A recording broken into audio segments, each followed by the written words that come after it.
everybody is looking for the solution of their issues.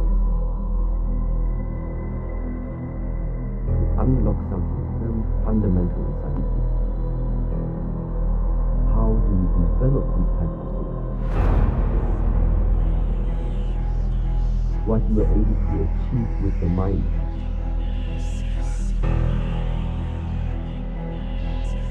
The more you shine, the more shadows you come.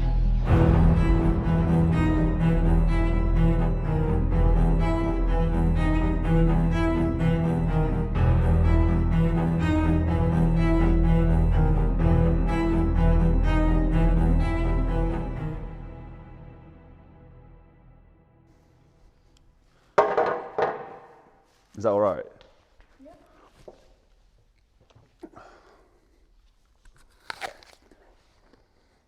Do you want me to look at you or down the lens? If you just look down the lens. Okay, what was the question again? Why are you going to Germany? So, this man came out of nowhere, amassed 1 billion views talking about spiritual teachings, and ever since that moment, everybody has been asking us who Master Shi Heng Yi is. Some people don't agree with his teachings, some people have even started conspiracy theories around his name. So today we're going back to the Shaolin Temple Europe to find out really who is Master Shi Heng Yi. Alright, well then.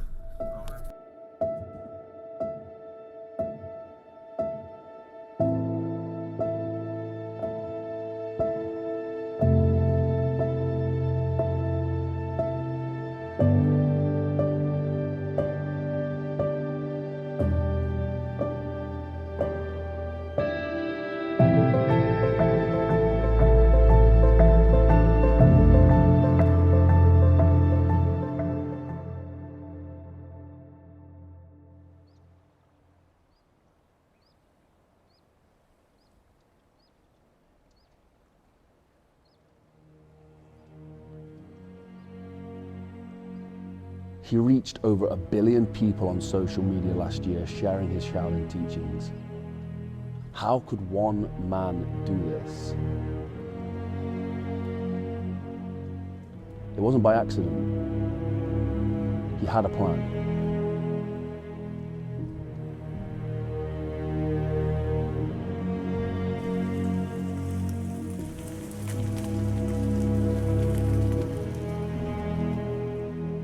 It's the question everybody's been asking, so let's go find out.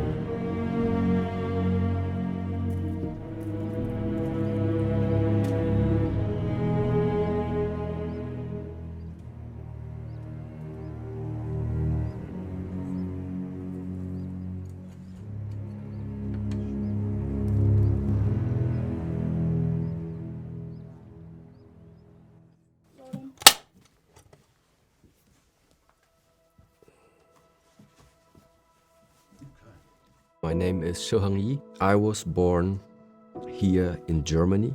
My parents were refugees coming from Vietnam, but lived many years in a refugee camp in Laos, where in 1979 they had to, let's say, flee as the so-called boat people and eventually arrived then here in the borders of Germany. The reason for them to leave the country, in a way, is always for that potential better future, either for themselves or for the children. So in that sense, it meant my parents came here to Germany because they were at that time, when they were going on the boat, pregnant already with my brother, who is like 4 years older than me. And so that means they came to Germany in order to be able to provide us, let's say, a better security, a better future than they had in their home country. The education from my parents was also pretty strict in the way. Strict in terms of you do not have so much own choice in such type of Asian family of what you want in the first years. So it was very clear to me that first of all, no matter what I'm going to do in the future, for right now, as long as my parents are alive, what they say and they wish I do as good as I can. But parallel to all of this story, my father also brought me into a Shaolin Kung Fu school when I was 4 years old. I started with the age of 4 to do something, and I never stopped with it.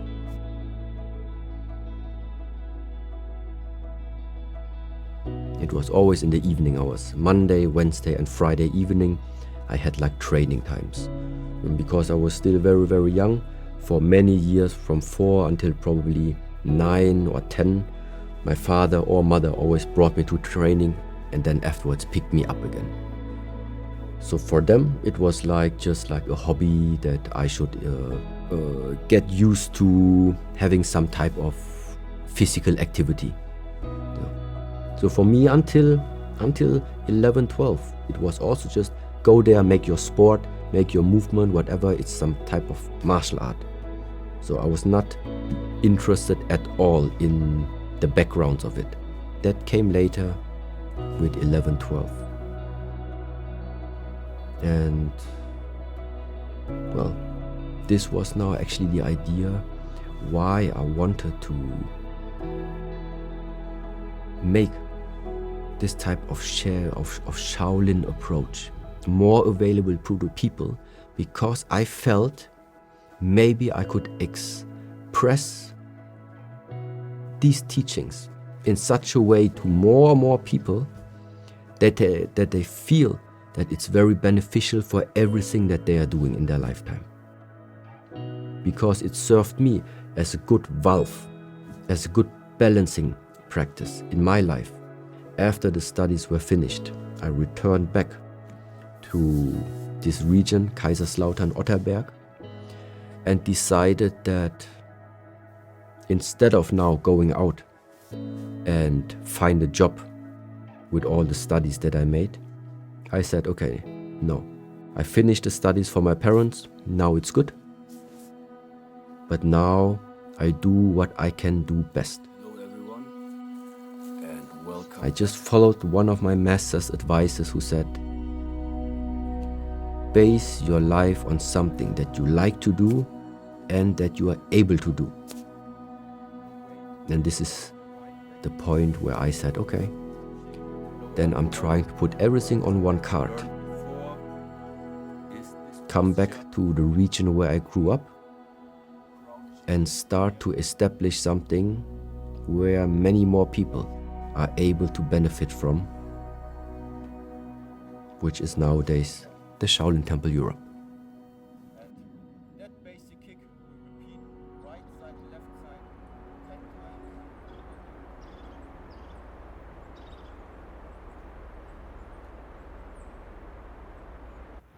times. We're really glad and happy that we're able to take care of this place. This is actually how I would really express it. That we have this chance right now to take care of that place and take it how it is right now and try to make it better from day to day. This is how I would say, it's not that we're taking over this place, no, we're just taking care of this place. And by investing our energy, by investing our time into all of this, I think this is how, in the first time that we met, I think this is the way how you are putting some spirit into the things. It's of the energy and what you have invested into places, into people. Yeah. For example, the man who just went in there, he's one of our students who comes for the public training classes that we normally have, for example, Monday evening.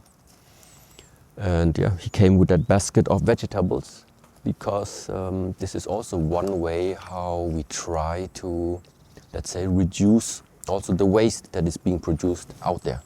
That means everything that he's bringing here is like a donation that we are still using for the food that we are cooking. If you look on the internet right now, you see mainly like it's 1-2 people representing this monastery, but there is a huge of other people involved that make all of this possible. So just that sometimes people are in the foreground doesn't mean they are the only ones who are having a type of contribution to all of this. We're at the temple now, and this is what houses the teachings. Like, this is what houses spreading that message out, and this is how you do that. This building itself, it's a huge building. It cannot be cheap to run, and obviously there's money, there's work, there's time, there's effort that goes into this. Today it looks beautiful, and it's a work in progress always, as you've said. But talk to me about the hard times of being here. So actually, you see, first of all, it's a wooden building, which means that it was built, don't get me wrong, but I think it was before the 40s. So based on that, it's a very, very old building, which is of course beautiful, but at the same time needs like super much of maintenance. Yeah, and not even talking about the isolation, because like I told you in the beginning, when we came here, that whole building was still running on oil, but it was just really impossible for us to pay that oil bill. So the only chance that we had was to rebuild that heating system to heat up on wood, because we still had some wood, let's say, that we could use to heat up. And so this is what we did. But now, meanwhile, 2022, everything just raised in price. We had to cover the whole roof with some foil in order that the rain doesn't drop into our living spaces. Yeah.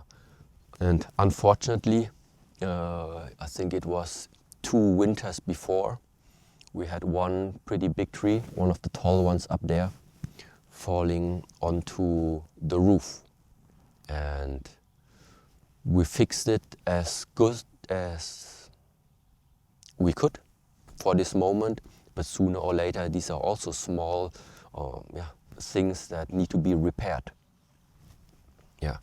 That's the thing, is a lot of people, they hear the message, they see the message, and they forget that you guys need to survive to maintain that message. You guys have to live at the bare minimum, but hopefully live to a good enough quality of life that it's comfortable, but then also maintain the actual temple itself. Because not everybody likes my approach. Yeah. But the thing is like this. Nobody lived my life. Nobody was standing at this ground here when we started to build this up. So this is also the reason why I don't really care what other people think, because they're not in my skin very easily. I am actually the leading headmaster of the Shaolin Temple Europe, which is a Buddhist monastery. We are an organization established in 1996. Took a long time to get where we are nowadays.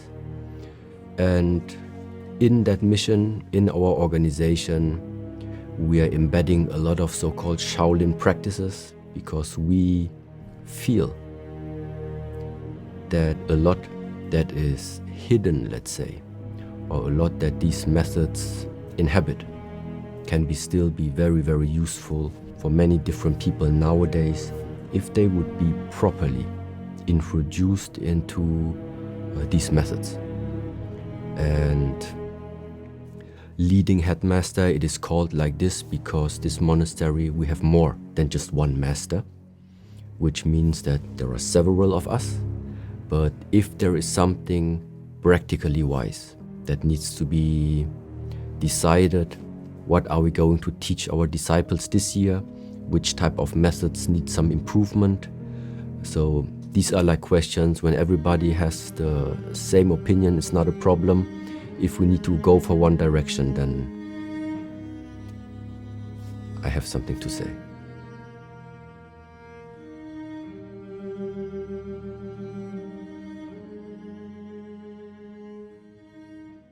Stood with one of your disciples now, like, so how did this, so for yourself, how did you get involved in the temple? Oh, that was 2004. I became the first novice disciple in the Shaolin Temple outside of China that was not Chinese. to become a novice. Yeah. So I stayed 3 years as a monk. It's 2022, so that's how many years? Yeah, 60, quite long years. 18. 18 years. Yeah. Wow. So you dedicate a large portion of your life to being here as well?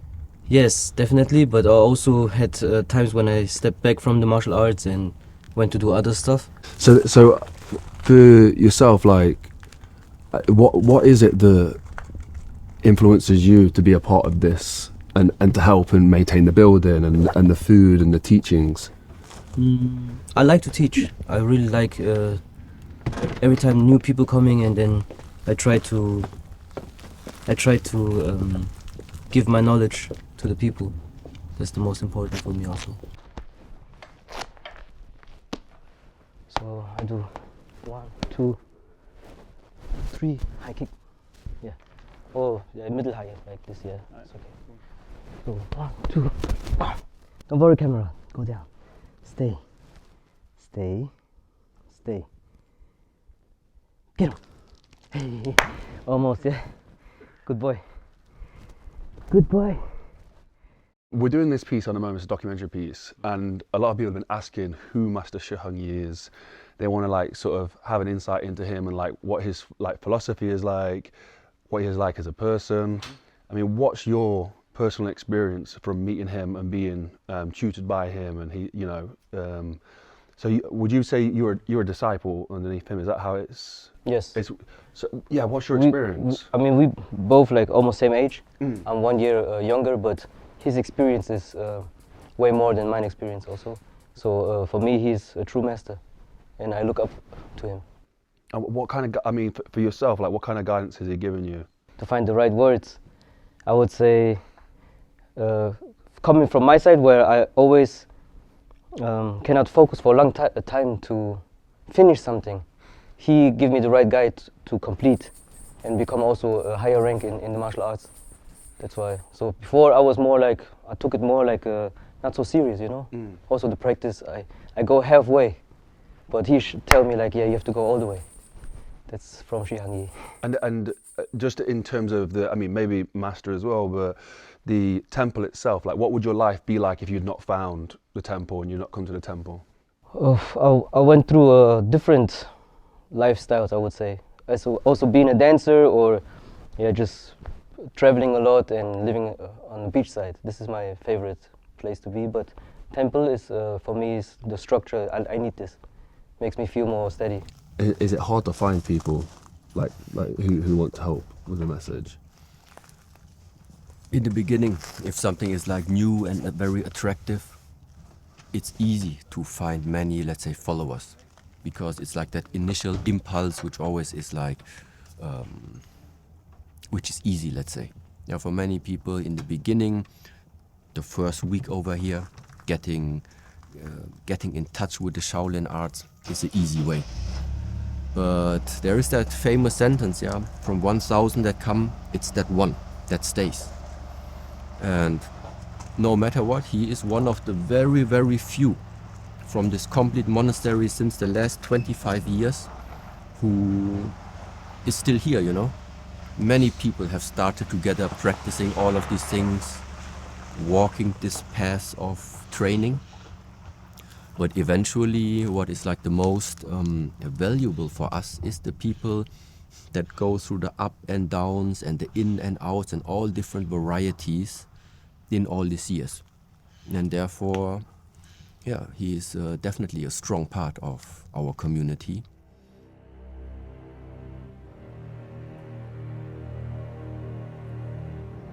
Master Shi Heng Yi has taken the teachings from the East and brought them to the West in such a way that they are being heard more now than ever. But some people don't agree with the way he's done it. In fact, some people have created conspiracy theories around Master Shi Heng Yi. Some people hate what he does. But it has been Master Shi Heng Yi's resilience to that onslaught of criticism that has allowed this message to grow. He feels that this is his purpose, and he'll continue to do that at the expense of himself.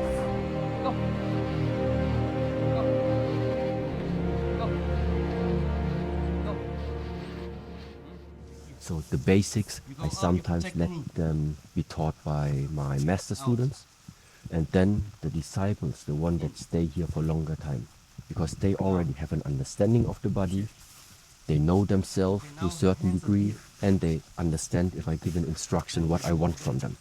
Whenever I'm here, I always show face normally, so.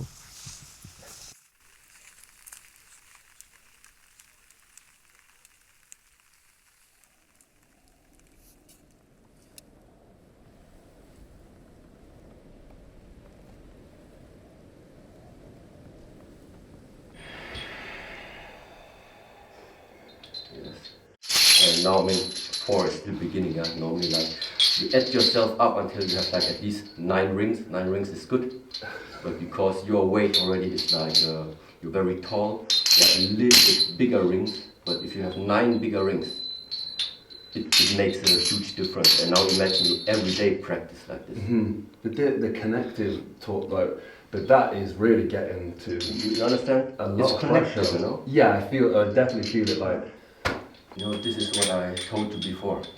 Sometimes the real traditional way of practicing the things is not found where you think it should be found. It is sometimes lost, and therefore we're really, really happy that this one has somehow returned back to us.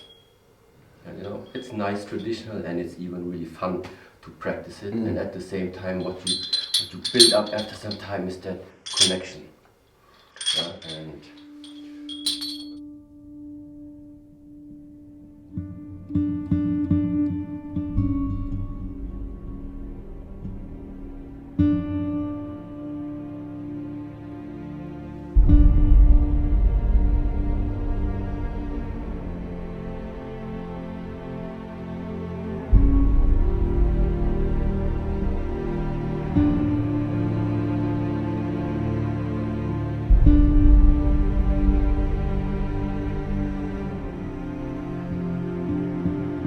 I also sometimes ask, how could it be that I, let's say, ended up where I am today? Sometimes people nowadays, they meet me, they know me from the past, and they say, it's incredible, how come like you're talking so much? Because in the past, I was not a talker. I have to say, I haven't always been so well, let's say, so well disciplined. So there was one story I can say. It was the first and the last time that I was stealing something.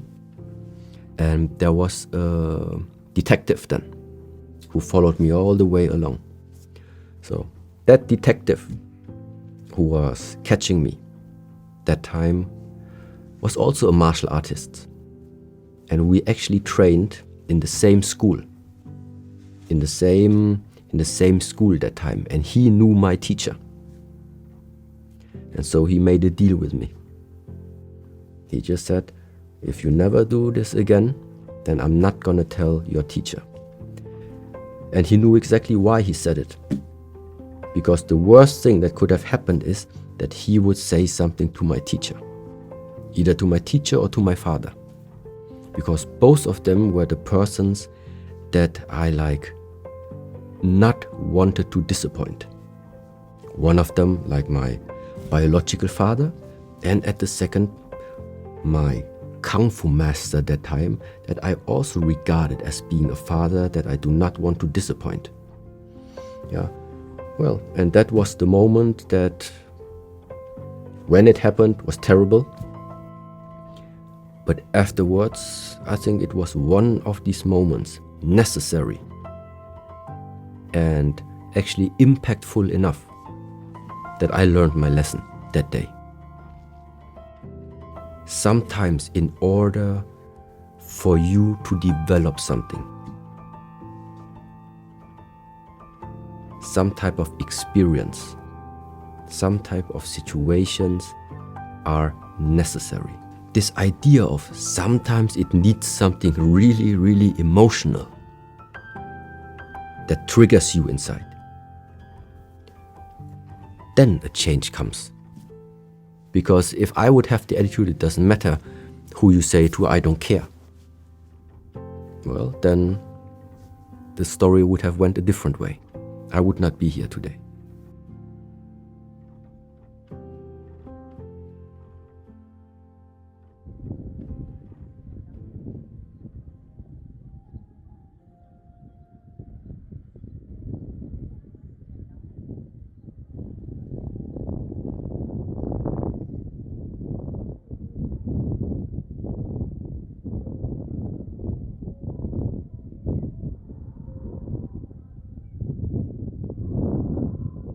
people should also know that, at least me, I didn't get paid for the TEDx talk. I don't know how it is with the other ones. But you know, the main idea was, I know TEDx has a huge platform and it's good to share the message because eventually it will always be the same. The initial spark of inspiration is hitting a lot of people. Yeah, but inspiration 1 day, 2 days, then the inspiration is gone. That spark is gone. And then the question is, who afterwards then remains still with this idea? Okay, it's interesting, I want to know more. And like this, like a natural separation takes place. Yes, and sometimes people, they don't know, but even this type of teaching, even if it's for many people so eye-opening, but at the end, eventually, there are really not many people who walk from beginning until end. And so that means from 1,000 people being exposed to this type of teachings, everybody likes it in the beginning. But from 1,000, there is that one who then really integrates all of this into his life. It becomes his life. And because it becomes his life, he can then start to share it out to more people. There's always this saying, for example, that, don't let it become a business. And then I always ask myself, okay, but what do you mean by business? For me, when I think about the word business, I only think about there is something well organized, well structured, that has some type of input, and because it is so well and efficiently structured, it has some type of output. So it is the same that I see this monastery. In order for us to be able to share knowledge, we need to get it. Yeah? So, and the second part is that no matter what this business produces, I really think the main question is, what are you going to do with that output? Or what are you going to do with everything that this business is bringing you? And in our case, it's very simple, because I can just show you everything, or you can just look around here. There's nobody over here who is like, look, you came last year, I had almost the same clothes as right now. It doesn't matter how much money I earn or this temple earns, it's going to be the same next year as well. You know, because it's going to be reinvested all the time into making this place stand longer than any of us right now is living. Because this is the whole point about it.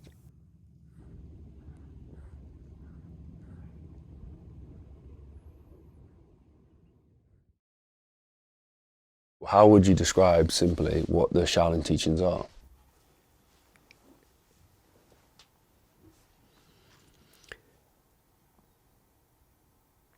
The Shaolin teachings are consisting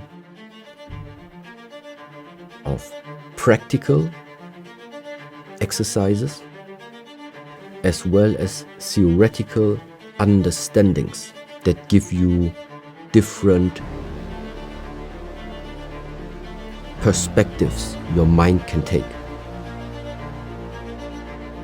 Those practices and those theories merged together are aiming in giving you a better perspective of where you as a human being are embedded into this world. And because now you know where you are embedded in, now you know where your position is, now I think it becomes easier to navigate through this lifetime. So what are the Shaolin methods giving you? They give you insight. That's the goal. The goal of the Shaolin teachings is to give you insights. What eventually you are going to do with these insights, it's up to you, because it's your life and your idea of how you would like to express yourself. And what are these insights, let's say? If you want to become skillful in the field of martial arts, then that means you need to know your body and you need to know the body of other people. So after you learn this about yourself, you also understand, okay, this is how I function, now I know how your body is functioning. And so in physical terms, it means that you can develop skills that are physically related. But sometimes people do not want to stay in the field of martial arts. Maybe they are more like psychologically based. Then it's still good to know and understand where do all the emotions that sometimes people have come from. How are they related to what you are thinking about the attitude that you have walking through this lifetime? So it's very vast, the field of what type of insights it is that these Shaolin teachings are going to offer you. The special part I really have to say is that the outcome, the insights, how your body is functioning, what you are able to achieve with the body, what you are able to achieve with the mind, this has nothing to do with whether this comes from Shaolin or not. It is something universal in regards like to the human being. Nevertheless, despite the fact of it being so universal, but there is rarely a universal teaching that can bring it to the point and tell you how do you develop these type of things. And that is the special part about Shaolin, because Shaolin is one of these rare things that is still existing in nowadays times, that has some type of methods and practices in order to bring these things out. And I'm sure that in the past there have been more, and also that nowadays other practices, other traditions also exist. They don't call it Shaolin, but it develops and brings out the same. These Shaolin practices possess a very wide range of possibilities and tools in order for you to access something that can dramatically change the way of how you're looking at the world. And in the moment where this world perspective is switching for you, everything changes.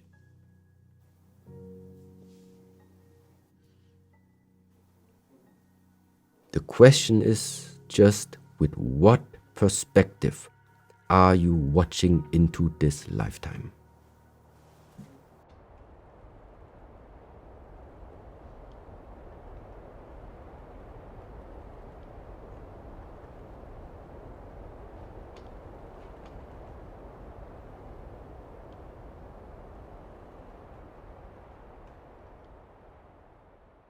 Talking about the Shaolin teachings, where do they originate from? So, what I know is the Shaolin Temple was founded based on the order of an emperor. Yes, so in the first place it was a Buddhist monastery with two mission goals. Number one,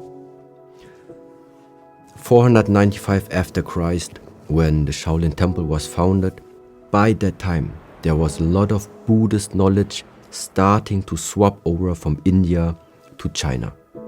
So the main goal was, first of all, try to collect everything that's possible from Asia that is spreading around and bring it to our library, bring it to the library of the monastery. Which means collecting knowledge and translating it into Chinese language. That was one of the mission statements. And the second one was educating the youth. Those two. It was not the farmer's boy who was supposed to receive this type of knowledge. It was everybody involved with the emperor's family. Yeah, so these were individuals sorted out already from the rest of the country to receive this type of knowledge. For me, it would mean what type of knowledge is it? So it must have some type of value. Now, this is the one part of the story.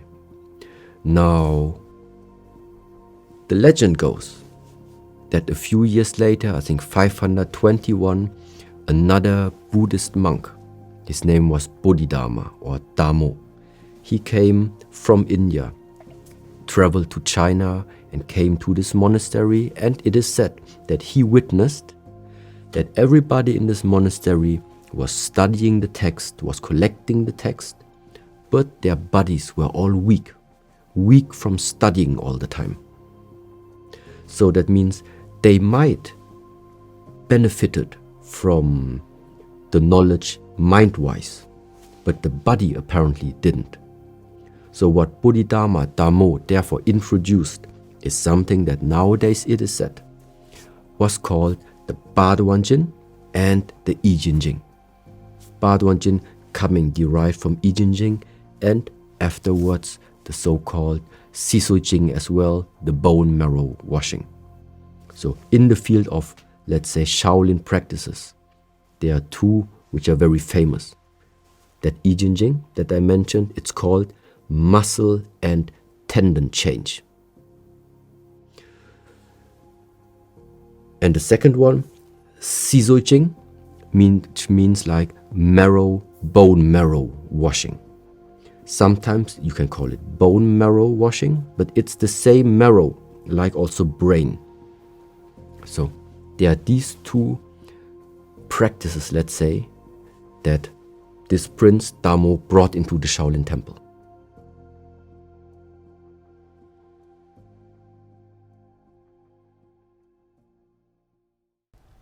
When you start entering into the Shaolin teachings, there is some, how you call it, oaths? Some oaths, yeah. And one of them is that you are starting to learn and understand that Shaolin is something bigger than any individual can be. And so what does it mean? It means that you are investing your lifetime to support something which is bigger than you. And even so that my name right now is out very much, yes, but it's always out there together with the Shaolin Temple Europe, which is one day hopefully going to be run by my disciples that I'm training right now. Because time is going to come, I'm not going to be here. Business or no business, I don't care. We need some type of financial support to keep all of this running. And I know that none of this money is being wasted in anything that fills up one person's individual desires. Definitely not. And that's why I would really like to share out that message. Business itself is not bad. Yeah? If this business, whatever it is that you're running, if it is increasing the well-being of the people, increasing the amount of awareness that people start to develop about themselves, if it is increasing even the field of knowledge people have access to in order to increase their life quality, make more of that business. Yeah? People always see me mainly when I'm like publicly, I always have a uniform on. Of course I have a uniform on. But if I'm sometimes somewhere where there are no cameras, then I only have my sweater on, I only have my shirt on, I only have some pants on that you don't even want to see. Yeah? So what does it mean? It means, of course, there is some type of picture that I want to represent to the people, but nobody of us is like perfect. So yeah, and because it also puts a lot of pressure, I have to say, on me if people like think he must be perfect. He is perfect. No, I'm not perfect. They look at us with something that they already have in their mind that now needs to be fulfilled. But I'm not there to fulfill somebody's expectation.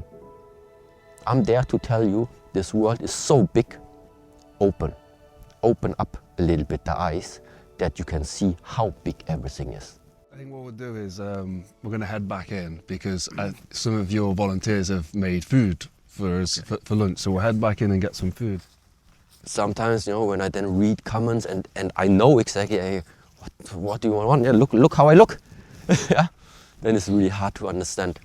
But nevertheless, I think now that maybe we have the chance a little bit to make it transparent so people can see themselves. I mean, just really as an example, that wood that just arrived here. Now people think, first of all, we still need to cut that wood. But second of all, I can already see that this is so wet that we can't even after cutting, heat it. So what's going to happen right now is we're going to cut that wood and we're going to store it. And that means store it at least for another half a year or 1 year before we're able to burn that wood. Yeah. So this is one part also, like in the daily work, especially right now in winter time. There's a lot of this type of wood that we need for our heating. And then maybe also something special come over. Yeah, it's Shifu's car because it's a 2003 model. So that means it's 19 years old, which my father was buying with his first money he ever earned in Germany. So that's why I keep it, which has like 300,000 kilometers on it already. I'm not going to get rid of that car, no matter how old it is. Definitely not only plastic in India, it's everything mixed.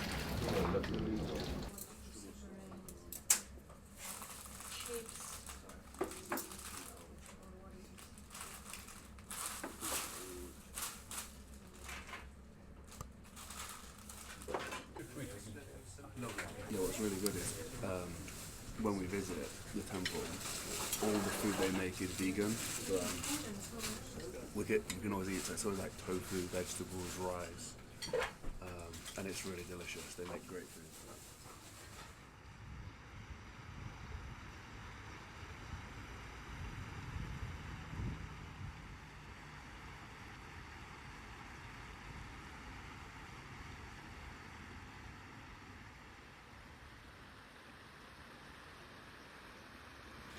Everybody is looking for the solution of their issues.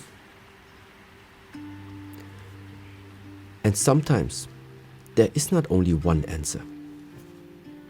Sometimes the answer from them is correct and the answer from them is correct.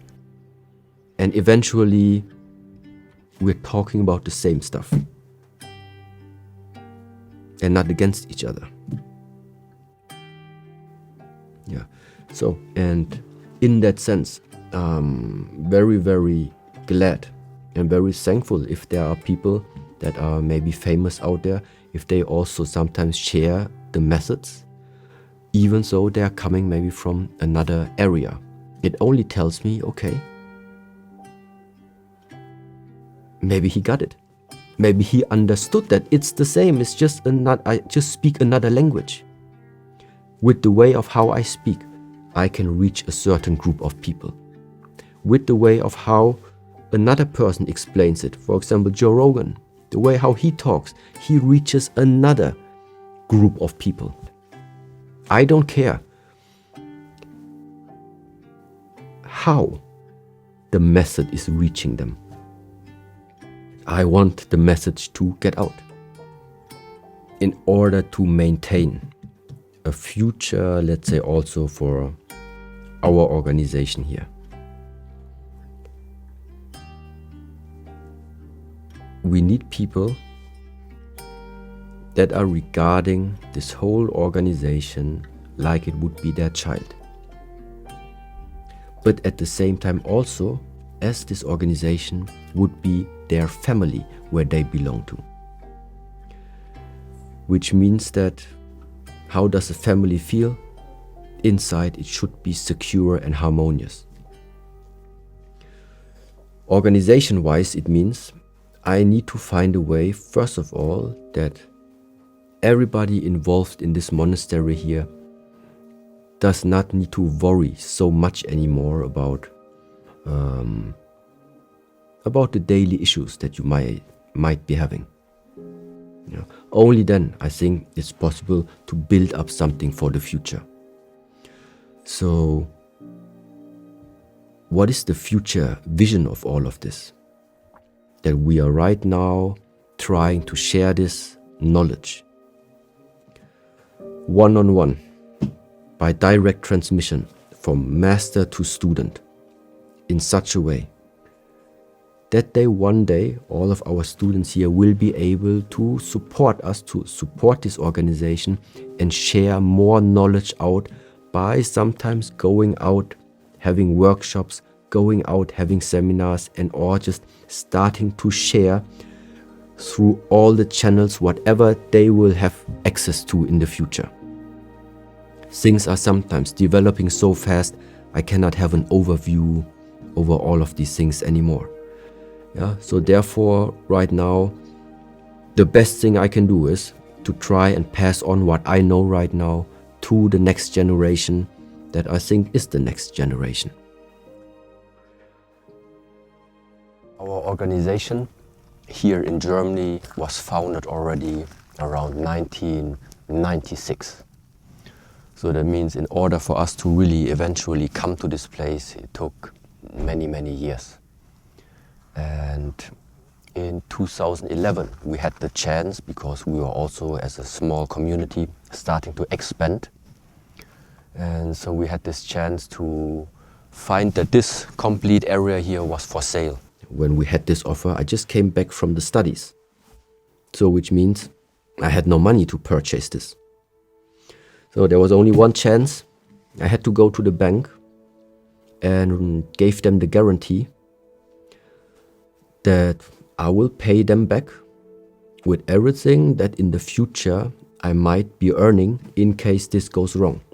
Because at the same time, the bank, they also knew, okay, so here, he just finished studying. So that means somehow we're gonna get our money. So I'm very, very lucky, to be honest, that this bank trusted this idea in such a way that the only guarantee they took was to take this type of future agreement. In case it goes wrong, you pay back with all the money that you will ever earn. And so that was the deal. And therefore we got the credit in 2011, started to enter into our location right now. And the first 5 years, 2011 until 2016, well, that was not meditative time. That was pretty much of, that time probably was filled with, on the one side, hope, sometimes also a little bit of fear. Of course it existed, but simply because of the fact that we were not established that time. Nobody knew us that time. So we had a great idea, but we didn't know how would we bring this to the world. And so that means, financially wise, the first 6 years, we only ran into the red numbers. Yeah, so months for months, we were happy when somebody would be coming for one course, so that we knew already, okay, at least next month we have something to eat. That's good. So the first 5-6 years was, even if we were located in Germany, but was not easy times. And then, of course, also your surrounding is also feeling that maybe you're not doing so well at the moment. So they also start to worry. Yeah, and so once again, there was this huge pressure, always from all sides.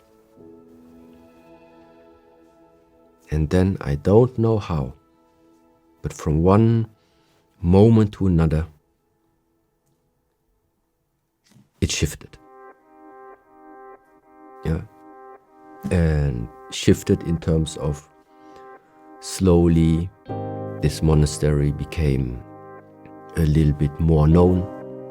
We had more visitors, and all the work that has been done in the last 15-20 years, it really felt like now the time has come that all of these seeds are starting to flourish.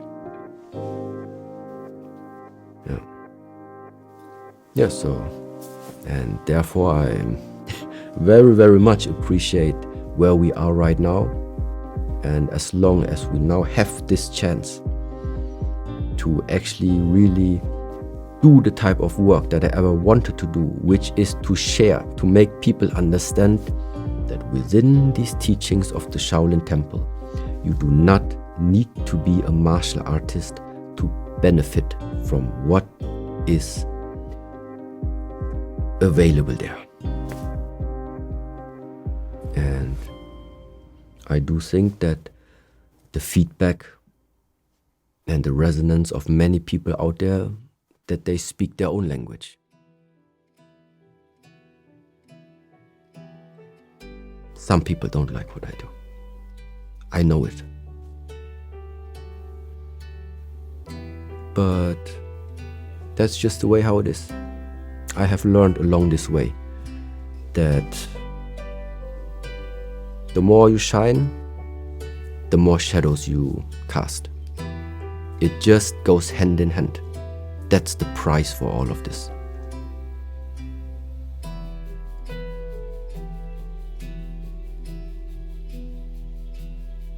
The way in which Master Shi Heng Yi has shared his Shaolin teachings with the world is completely in alignment with Mulligan Brothers and the Inspire Change message.